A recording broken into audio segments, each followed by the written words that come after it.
Hello guys, welcome to my channel. तो आज का वीडियो आपके लिए काफी हेल्पफुल रहने वाला है, क्योंकि आज की वीडियो में बात करेंगे कि इंग्लिश की तैयारी कैसे की जाए कि कम समय में मॉक टेस्ट हो या एग्जाम हो उसमें अच्छा स्कोर किया जा सके। सो बिना समय गवाए वीडियो को शुरू करते हैं। तो सबसे पहले बात करते हैं बिगिनर्स की। अगर आप बिगिनर्स हैं, अगर आपने अब तक अपनी तैयारी बिल्कुल भी शुरू नहीं की, तो आपको सबसे पहले क्या करना है, सबसे पहले आपको ऑफलाइन या ऑनलाइन कहीं से भी ग्रामर का कोर्स कंप्लीट करना है। ऑफलाइन के लिए अपने आसपास की कोचिंग में जा सकते हैं, और अगर ऑनलाइन में मेरे से पूछा जाए तो मैंने कहां से तैयारी की, तो मैंने फॉलो किया था English with Rani ma'am YouTube channel, जहां पर रानी मैडम ने ग्रामर का complete A to Z grammar course complete करवा रखा है एकदम फ्री ऑफ कॉस्ट। उसकी प्लेलिस्ट बनी हुई है, जिसका लिंक मैं आपको डिस्क्रिप्शन में अवेलेबल करा दूंगा। 3.5 से 4 महीने आपको आसानी से लग जाएंगे इस कोर्स को कंप्लीट करने में। और जैसे जैसे आप टॉपिक कंप्लीट करते, जैसे आपने नाउन चैप्टर कंप्लीट कर लिया, तो उसके बाद आपको प्रैक्टिस क्वेश्चन करने पड़ेंगे। प्रैक्टिस क्वेश्चन आप या तो जो आपको कोचिंग से अवेलेबल होते हैं वो कर सकते हैं, अदरवाइज आप प्रीवियस ईयर क्वेश्चन कर सकते हैं। प्रीवियस ईयर क्वेश्चंस के लिए आप फॉलो कर सकते हैं, किरण की बुक आती है, पिनेकल की बुक आती है।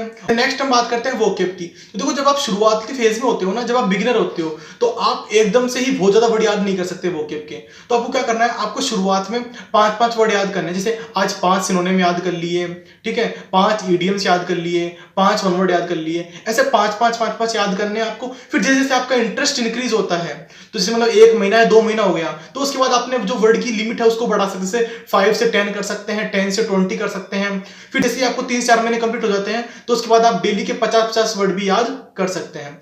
और उनको रिवाइज, देखो वोकैब को सबसे ज्यादा रिवाइज करना होता है। जैसे कि आपने 5-5 वर्ड करके अगर मान लो 3-4 दिन पढ़ लिए, तो आपके पास 20 वर्ड हो गए, तो उन 20 वर्ड का फिर रिवाइज कर लो।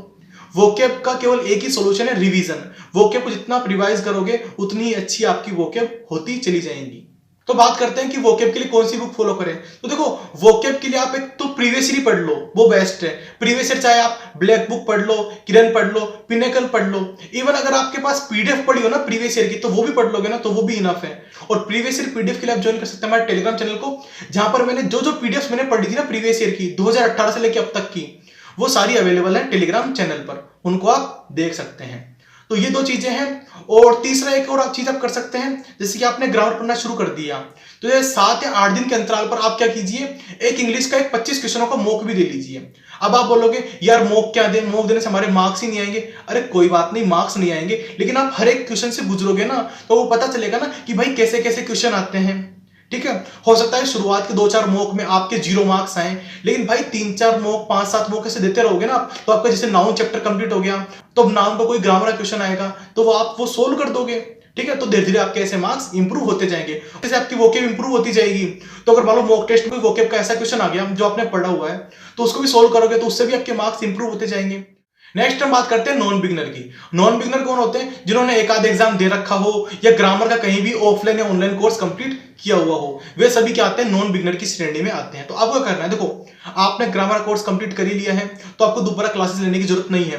हाँ, अगर आपने कोर्स ऐसा कंप्लीट किया है कि आपके दिमाग में कुछ घुसा ही नहीं है, तो फिर भी आप है ना एक बार ना कहीं से कोर्स कंप्लीट कर सकते हैं। देखो, अगर आपने ऑफलाइन कंप्लीट कर लिया है और पैसे की थोड़ी इशू है, तो आप है ना ऑनलाइन है ना रानी मैडम से पढ़ सकते हो, जिनकी प्लेलिस्ट का लिंक डिस्क्रिप्शन में अवेलेबल है। A to Z ग्रामर पढ़ा रखा है, बहुत ही अच्छी तरीके से पढ़ा रखा है। मैं कहता हूं इंग्लिश के लिए द बेस्ट चैनल है रानी मैडम का, जहां पर आपको फिक्स प्रीपोजिशन, फ्रेजल वर्ब, काफी सारा कंटेंट आपको आसानी से और फ्री में अवेलेबल हो जाएगा।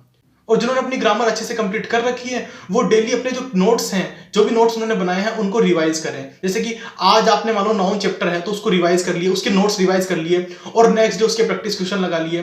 फिर नेक्स्ट डे अपने प्रोनाउन पढ़ लिया, और उसके नेक्स्ट डे आपने प्रैक्टिस क्वेश्चन लगा लिए। मतलब एक दिन थ्योरी और एक दिन प्रैक्टिस, ऐसे करते चलो। उससे क्या आपको काफी आसानी रहेगी चैप्टर फिनिश करने में। नेक्स्ट हम बात करते हैं वोकैब की। तो वोकैब में आपको डेली 50 सिनोनिम, 50 इडियम और 50 वन कंप्लीट करनी है किसी भी हालत में।